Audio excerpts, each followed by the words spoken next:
याला कोणत्याही योजनेची माहिती देताना संबंधित अधिकारी कर्मचाऱ्यांनी अध्यक्षांची परवानगी घ्यावी, हे कितपत योग्य होते? काय फतवा काढलाय मला माहित नाही, पण योजनेची माहिती ही जगजाहीर असते.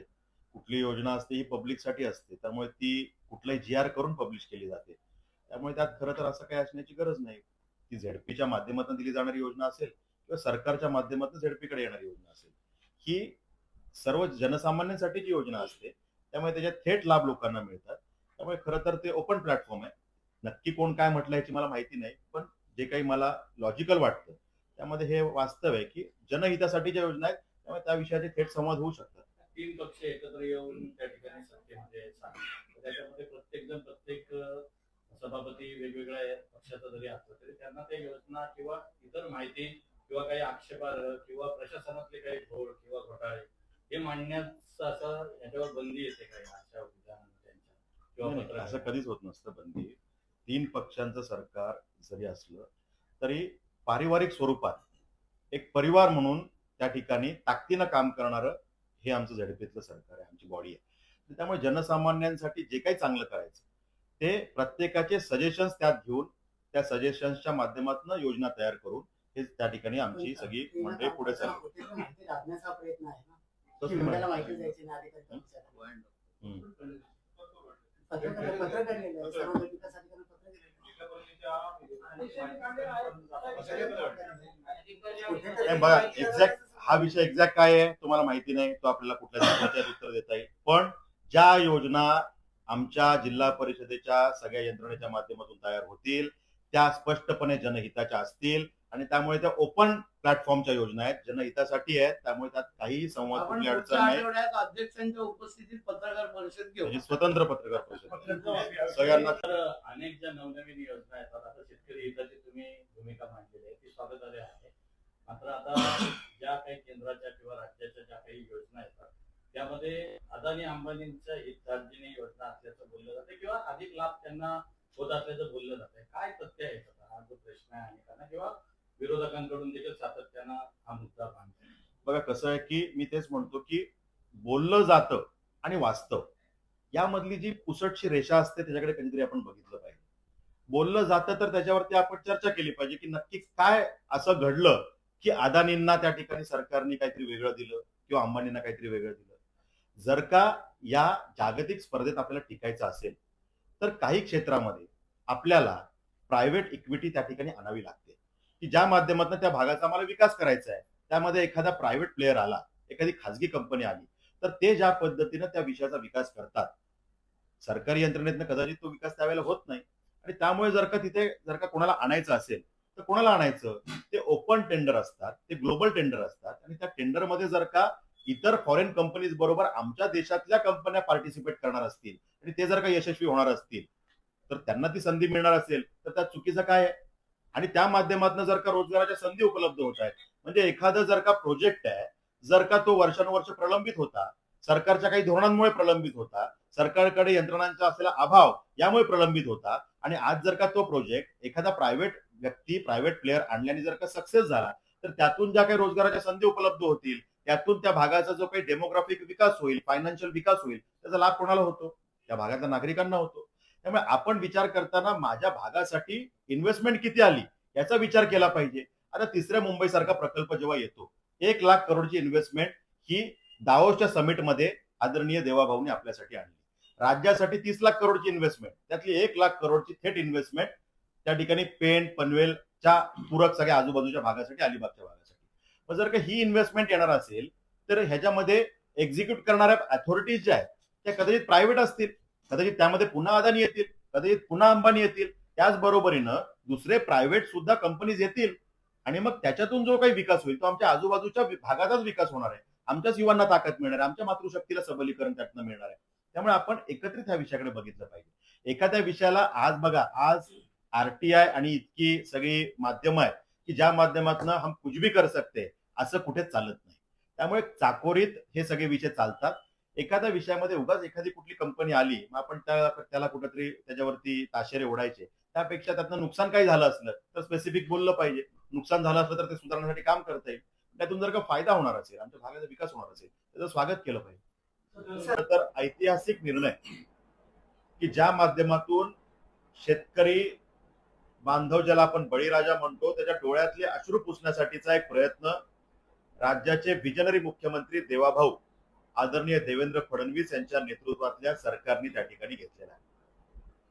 आणि त्या माध्यमातून तोंडाला पानं पुसण्याचं काम नाही तर ठोस निर्णय घेण्याचं काम आणि त्या माध्यमातून शेतकऱ्यांना दिलासा देण्याचं काम हे महायुती सरकारने त्या ठिकाणी हा निर्णय घेतलेला आहे. आणि त्यामुळे खरं तर राज्यातल्या 56 लाख शेतकऱ्यांना थेट लाभ देणारी पुण्यश्लोक अहिल्यादेवी होळकर कर्जमुक्ती योजना ही सरकारने जाहीर केलेली आहे. आणि त्या माध्यमातून थोडी नाही तर 36,585 कोटीची ऐतिहासिक कर्जमाफी ही या सरकारने दिलेली आहे. म्हणजे ह्या योजनेचं वैशिष्ट्य काय आहे तर यापूर्वी शेतकरी कर्जमाफी विषयावरती अनेक वेळा चर्चा झाली. विरोधकांनी मोठा आव आणून चर्चा करण्याचा वारंवार प्रयत्न केला. जेव्हा विरोधकांना संधी मिळाली त्यांचं सरकार होतं तेव्हा खरं तर आम्ही सत्तेत आलो तर 7-12 कोरा करू च्या वल्गना वारंवार महाराष्ट्राच्या कानाकोपऱ्यात करणारं सरकार या महाराष्ट्राने पूर्वी बघितलं. आणि सत्तेत आल्यावर मात्र जी महात्मा ज्योतिराव फुले कर्जमाफी योजना दिली गेली त्या माध्यमातून अनेक अटी-शर्ती टाकण्यात आल्या.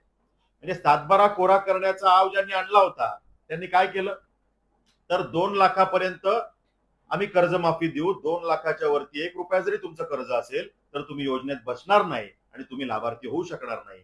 अशा प्रकारची बोळवण नाही तर खऱ्या अर्थानं पाप करण्याचं काम हे तेव्हाच्या उभाटा नेतृत्वातल्या सरकारने महाविकास आघाडी सरकारने केलं. देवाभाऊंनी जी कर्जमाफी दिली त्यामध्ये वैशिष्ट्य काय तर 2 लाखापर्यंतची सरसकट कर्जमाफी यात देण्याचं काम या सरकारने केलेलं आहे. आणि नुसती कर्जमाफी देऊन सरकार थांबलं नाही तर जे वारंवार वेळेवरती कर्जाची परतफेड करतायत अशा शेतकऱ्यांना सुद्धा प्रामाणिकपणाचं बक्षीस दिलं गेलं पाहिजे यासाठी 50,000चं विशेष प्रोत्साहनपर अनुदान या योजनेत देण्याचं काम झालेलं आहे. आणि मग त्यामध्ये काही टीका टिप्पण्या करण्याचा प्रयत्न झाला की यामध्ये फक्त 26-27 ला जर का वेळेवर कर्जफेड केली नाही, या वर्षी जर का वेळेवर कर्जफेड केली नाही तर त्याला ते प्रोत्साहनपर अनुदान मिळणार नाही अशा प्रकारचा एक नेरेटिव्ह सेट करण्याचा प्रयत्न झाला. पण सरकारने आदरणीय देवाभाऊंनी अधिवेशनामध्ये अंतिम आठवड्याच्या उत्तरामध्ये स्पष्टता दिली की मागच्या 3 वर्षापैकी कोणत्याही 2 वर्षामध्ये जर का वेळेवर कर्जफेड आमच्या शेतकऱ्यांनी केली असेल तर तो 50,000च्या त्या अनुदानासाठी त्या ठिकाणी एलिजिबल ठरेल. आणि त्यामुळे तोही विषय स्पष्ट त्या ठिकाणी करण्यात आलेला आहे. आणि त्यामुळे त्या माध्यमातून सुद्धा शेतकऱ्यांना फायदा होणार आहे. आणि त्यामुळे 56 लाख शेतकरी याचे लाभार्थी होणार आहेत. आणि मग यातली जी काही तांत्रिक प्रक्रिया आहे ती तात्काळ पूर्ण करून मला सांगायला आनंद होतो की आजपर्यंत 17 लाख शेतकऱ्यांना डीबीटीच्या माध्यमातून थेट लाभ आतापर्यंतच्या योजनेचा दिला सुद्धा गेला. शेतकऱ्यांच्या अकाउंटमध्ये ते पैसे जमा सुद्धा झाले. आणि मग जर का अशा पद्धतीने हे सरकार काम करणार आहे तर मग त्या ठिकाणी विरोधकांच्या माध्यमातून फक्त प्रश्न विचारले गेले, काही अटी-शर्ती त्या ठिकाणी लावल्या गेला, त्याचा उल्लेख केला गेला. पण सरकारने सांगितलं, ठोकून सांगितलं की कुठल्याही अटी-शर्ती विना आम्ही त्या ठिकाणी हा मोबदला देतोय, हा त्या ठिकाणी आम्ही त्यांना कर्जमाफी देतोय आणि शेतकऱ्यांना सक्षम करणं खरं तर हे आमचं ध्येय आहे.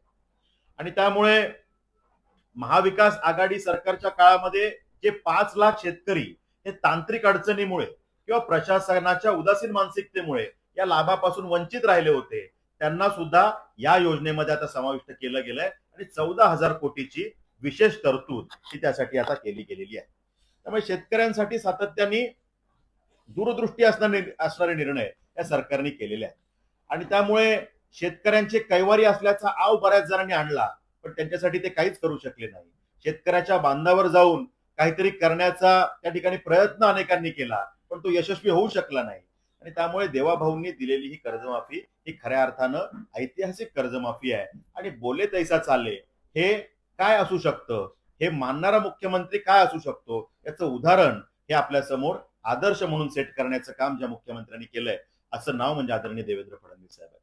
आणि त्यामुळे एका बाजूला ही कर्जमाफी तर दिली जातेच आहे पण दुसऱ्या बाजूला शेतकऱ्यांना सक्षम करण्यासाठी काय पाहिजे तर शेतकरी हा म्हणतो आम्हाला कर्जमाफी आम्ही आता अडकलो म्हणून द्या पण आम्हाला सक्षम करण्यासाठी सरकारने काही प्रयत्न केले पाहिजे. आणि म्हणून शेतकरी म्हणतो की आम्हाला जर का आमच्या शेतामध्ये दिवसा आपण वीज दिली आणि जर का आम्हाला आमचा शेतमाल आमच्या शेतापासून रस्त्यावरती नेण्यासाठी आणि मूळ रस्त्यापासून जे काही आमचं बी बियाणं आहे, आमची खतं आहेत, ती आमच्या शेतापर्यंत आणण्यासाठी आमचे जे काही पांढन रस्ते आहेत ते जर का आम्हाला अतिक्रमण मुक्त करून दिले, त्याचं मजबूतीकरण करून दिलं, या दोन गोष्टी आम्हाला दिल्या तर आम्ही सक्षम होऊ. आम्हाला बाकी काही मिळवण्याची चिंता त्या ठिकाणी अनुदानाची राहणार नाही. आणि त्यामुळे सरकारने निर्णय केला की शेतकऱ्यांना दिवसा वीज दिली जाईल आणि त्यासाठी सरकारने पूर्वीची असलेली वीज बिलाची जी काही थकीत रक्कम होती, आणि ती थोडी थोडकी नाही, तर 48,000 करोडची ही थकीत रक्कम शेतकऱ्यांना त्याची माफी दिलेली आहे. 7.5 हॉर्स पॉवर पर्यंतची जी काही वीज शेतकरी वापरेल ती त्याला मोफत देण्याची तरतूद केलेली आहे. आणि ही 48,000 करोडची वीज बिलाची जी काही थकीत रक्कम होते त्याची पण माफी त्या ठिकाणी दिलेली आहे. आणि त्याला जोड म्हणून आता सौर कृषी वाहिनी योजना असेल किंवा सौर पंप योजना असेल, या माध्यमातून शेतकऱ्यांना दिवसा आता हक्काची वीज मिळेल याची तरतूद त्या ठिकाणी होते. शेतकऱ्यांना यापूर्वी काय होत होतं, तर रात्री वीज मिळायची, दिवसा त्यांना वीज मिळत नव्हती. म्हणजे इतर ठिकाणी उद्योगधंद्यांना तुम्ही दिवसा वीज देता आणि शेतकरी ज्याच्या आधारावरती हा देश जगतोय, देश पुढे चाललाय, त्याच्यासाठी मात्र आपण तरतूद करत नाही. ही जी काही त्रुटी होती ती दूर करण्याचं काम सरकारने केलं आणि त्यामध्ये दिवसा सरकारने वीज देण्याची तरतूद केली. पूर्वी आपण बघितलं की मागच्या अनेक सरकारच्या कालावधीमध्ये खरं तर शेतकऱ्यांना वीज राहिली बाजूला, पण लोड शेडिंगचा जो काही परिणाम होता आणि त्यातनं त्रासलेली जनता होती, हा काळ सुद्धा महाराष्ट्राने बघितलेला आहे. आणि आता शेतकऱ्यांना जेव्हा वीज देण्याची वेळ आली तेव्हा त्यांना जर का आपण फक्त रात्री वीज देणार असू तर त्यामध्ये त्यांना अनेक समस्यांना तोंड द्यावं लागत होतं, त्यामध्ये अनेक अपघात होत होते, त्या ठिकाणी अपघातांचं प्रमाण वाढलं होतं आणि मग शेतकऱ्यांना त्या रात्रीच्या विजेचा काहीच उपयोग होत नव्हता. त्यामुळे दिवसा वीज देण्यासाठी सौर विषयावरती आधारित या योजना सरकारने आणल्या आणि त्याचा लाभ अनेक नागरिकांना त्या ठिकाणी होतोय. शेतकऱ्यांना त्या ठिकाणी फक्त आम्ही कर्जमाफी देऊ एवढ्यावर सरकारने न थांबता त्या ठिकाणी सरकारने या शेतकऱ्यांना सक्षम करण्यासाठी काही अद्ययावत माध्यमातून जोडलं पाहिजे, हा प्रयत्न सुद्धा केलेला आहे. म्हणजे आर्टिफिशियल इंटेलिजन्सच्या माध्यमातून त्या विषयाचा उपयोग आमच्या शेतीला बळकट करण्यासाठी कसा होईल, हा प्रयत्न त्या ठिकाणी देवाभाऊंच्या सरकारने केला. आणि त्यामुळे हवामानाचा अंदाज पूर्वीच यावा यासाठी एआयचा काय उपयोग होईल, शेतामध्ये प्रत्यक्ष त्या ठिकाणच्या अनेक उपयोगांसाठी एआयचा वापर आम्ही कसा करू शकतो. शेतामध्ये विविध विषयांच्या फवारण्यांसाठी त्या ठिकाणी खत टाकून त्या ठिकाणी सगळ्या शेतीला पोषक वातावरण तयार करण्यासाठी एआयच्या माध्यमातून आम्ही काय करू शकतो, हा त्या ठिकाणी प्रयत्न झाला. सॉइल हेल्थ कार्डच्या माध्यमातून आमच्या शेतीमध्ये काय पिकवलं पाहिजे, कधी पिकवलं पाहिजे, आत्ताची नैसर्गिक परिस्थिती, आत्ताची बाजारपेठेची परिस्थिती, आत्ताची आंतरराष्ट्रीय बाजारपेठेची परिस्थिती याच्यामध्ये समन्वय साधून आता शेतकऱ्यांनी काय पिकवावं याचं मार्गदर्शन करण्यासाठी सॉइल हेल्थ कार्डच्या माध्यमातून शेतकऱ्यांना ताकद देण्याचं काम सुद्धा हे सरकार त्या ठिकाणी करते. आणि त्या ठिकाणी शेतीच्या माध्यमातून जे काही रासायनिक खतातून शेती केली जाते आणि त्यातून त्या शेतीचा पोत कमी होणं, अनेक आजारांना निमंत्रण दिलं जाणं, या सगळ्या विषयाची चिंता करत आता सरकारने नैसर्गिक शेतीला प्रोत्साहन देत देशी गायींचं संवर्धन केलं पाहिजे, देशी गायींना आपल्या शेतीशी जोडून शेतीपूरक व्यवसाय तयार केले पाहिजेत आणि नैसर्गिक शेतीला प्रोत्साहन देण्यासाठी विशेष अनुदानाची सुद्धा सोय त्या ठिकाणी सरकार करते. म्हणजे शेतकऱ्यांना ताकद देण्याचं काम त्या ठिकाणी सरकार करते. पांढन रस्त्यांचा मी उल्लेख केला की ज्या माध्यमातून पूर्वीचे रस्ते, म्हणजे माझं शेत जर मागे आहे